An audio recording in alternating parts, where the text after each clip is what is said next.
राम प्रताप यादव, उम्र करीब 42 साल, पत्नी कमला थी। कमला सुशील, रोज झगड़ा रोज मारपीट, बस तलाक चाहिए मुझे।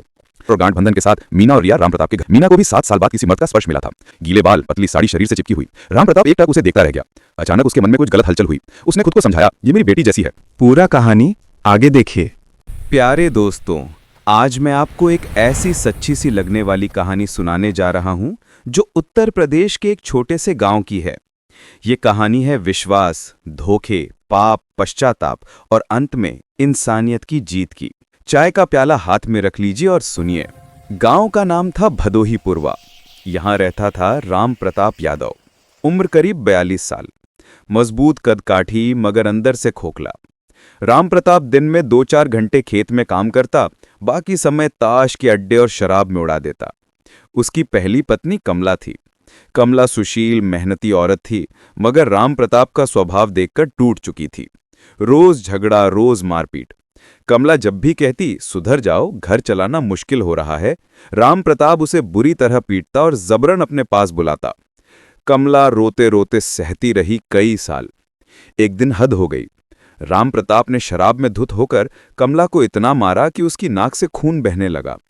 कमला उसी रात अपना छोटा सा बोरिया बिस्तर बांधकर मायके चली गई। राम प्रताप को पहले तो गुस्सा आया, फिर अकेलापन खाने लगा। कई महीने गुजरे, उसने थोड़े दिन मजदूरी की, घर संभाला, फिर कमला को मनाने गया। कमला ने साफ मना कर दिया, बोली अब बस, तलाक चाहिए मुझे। राम प्रताप लौट आया। अकेलापन उसे काटने लगा। दोस्तों ने हंसी मजाक में कहा, दूसरी शादी कर लो भैया। एक दिन उसके बचपन के दोस्त मुंशी ने कहा, एक रिश्ता है, विधवा है, नाम है मीना। पति 7 साल पहले मर गया। एक बेटी है, नाम है रिया, उम्र 17 साल। सुंदर, पढ़ने में तेज, बस शर्त यही कि बेटी को भी अपनाना पड़ेगा। राम प्रताप ने कहा, कोई बात नहीं, बेटी को अपनी बेटी बना लेंगे। दोनों मीना के घर गए।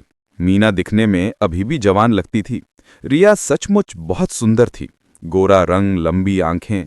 उसी शाम बात पक्की हो गई। हफ्ते भर में सादे से मंगलसूत्र और गांठ बंधन के साथ मीना और रिया राम प्रताप के घर आ गई। पहली रात राम प्रताप और मीना करीब आए। मीना को भी 7 साल बाद किसी मर्द का स्पर्श मिला था। दोनों रात रात एक दूसरे में खोए रहे।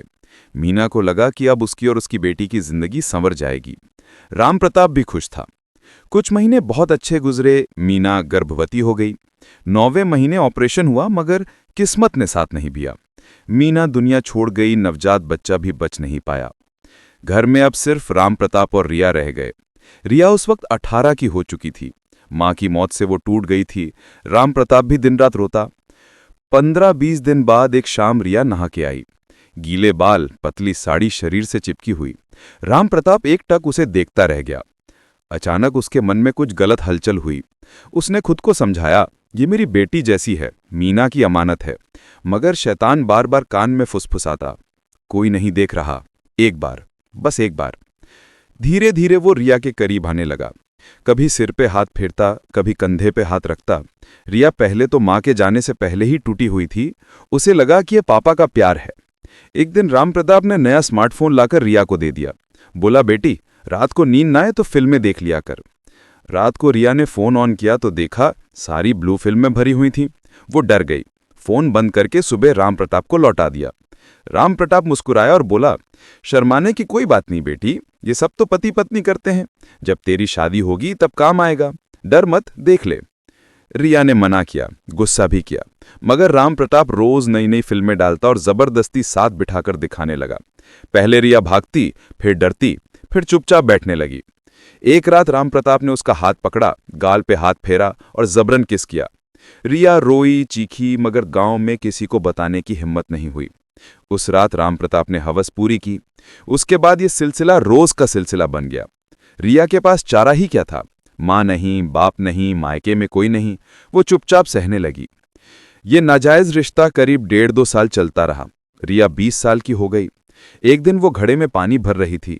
गांव की औरतों ने देखा उसका पेट 7 महीने का लग रहा था। बात फैल गई। सरपंच को खबर हुई, पंचायत बुलाई गई। रिया फूट फूट कर रोने लगी और सब बता दिया। पुलिस आई, राम प्रताप को गिरफ्तार कर लिया गया। कोर्ट ने उसे आजीवन कारावास की सजा सुना दी। अब गांव में रिया अकेली रह गई। लोग ताने मारते, हराम की औलाद, कलंकिन। एक दिन रिया ने बच्चे को घर में सुलाकर जहर खा लिया, मगर पड़ोस का बूढ़ा चाचा तुरंत पहुंच गया और उसका पेट दबाकर उल्टी कराई। बच्चा भी बच गया। उस बूढ़े चाचा का नाम था हरिश्चंद्र, उम्र 50 के करीब। उनकी पत्नी 10 साल पहले चल बसी थी। 2 बेटियां थीं, एक 10 साल की, एक 12 साल की। हरिश्चंद्र ने रिया और उसके बच्चे को अपने घर रख लिया। धीरे धीरे महीने गुजरे। हरिश्चंद्र दिन में मजदूरी करता, रिया घर संभालती, बच्चे को अपनी बेटियों की तरह पालती। हरिश्चंद्र ने कभी गलत नजर से नहीं देखा। रिया की तबीयत जब भी खराब होती, वो रात रात भर जागता, ठंड में कंबल उड़ाता, सिरहाने बैठा रहता। 9-10 महीने बाद सरपंच ने हरिश्चंद्र से कहा, रिया की शादी कर दो। एक लड़का है पास के गांव में, विधुर है, कोई औलाद नहीं, उम्र 26 साल, बच्चे को भी अपना लेगा। हरिश्चंद्र चुप रहा। रिया ने सब सुन लिया। पंचायत हुई। सबने कहा रिया को नया जीवन मिलेगा। रिया को बुलाया गया। उसने आंखें नीची करके कहा, मैं शादी करूंगी, मगर सिर्फ हरिश्चंद्र अंकल से। सबके होश उड़ गए। सरपंच बोला, पागल हो गई है क्या? वो तेरे बाप की उम्र के हैं। रिया ने साफ साफ कहा, बाप की उम्र के हैं, बाप थोड़ी हैं। जिनके साथ मैंने 2 साल नरक देखा, वो मेरे बाप की उम्र के थे। हरिश्चंद्र जी ने मुझे इंसान समझा, मेरे बच्चे को अपनी बेटियों की तरह पाला, कभी गलत नजर नहीं डाली। मैं इसी नेक इंसान के साथ जिंदगी बिताना चाहती हूं। अगर शादी करनी है तो सिर्फ इनसे, वरना मैं अकेली ही रह लूंगी। गांव वाले पहले तो नाराज हुए, फिर सोचा लड़की ने जो झेला है उसका फैसला उसका। हरिश्चंद्र ने भी आखिरकार हामी भर दी। सादे से फेरे हुए, मंगलसूत्र पहनाया। रिया ने हरिश्चंद्र की दोनों बेटियों को गले लगाया और अपने बच्चे को भी। आज 10 साल बीत गए।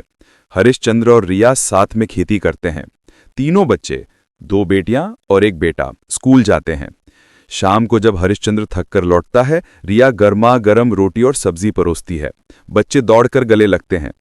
गांव वाले जो पहले ताने मारते थे, आज कहते हैं, देखो सच्चा प्यार और इंसानियत कहाँ मिलती है।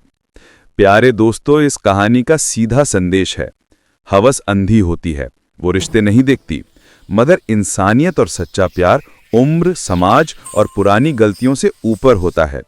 जो औरत एक बार टूट चुकी हो, उसे अगर कोई इज्जत और प्यार दे तो वो उसे भगवान मान लेती है। अगर कहानी दिल को छू गई हो तो दिल से दुआ कीजिए कि हमारे समाज में हरिश्चंद्र जैसे लोग बढ़ें और राम प्रताप जैसे लोग सबक लें। कमेंट में लिखिए, इंसानियत जिंदाबाद। और अगर आपके पास भी कोई सच्ची कहानी है तो शेयर कीजिए। धन्यवाद। जय हिंद।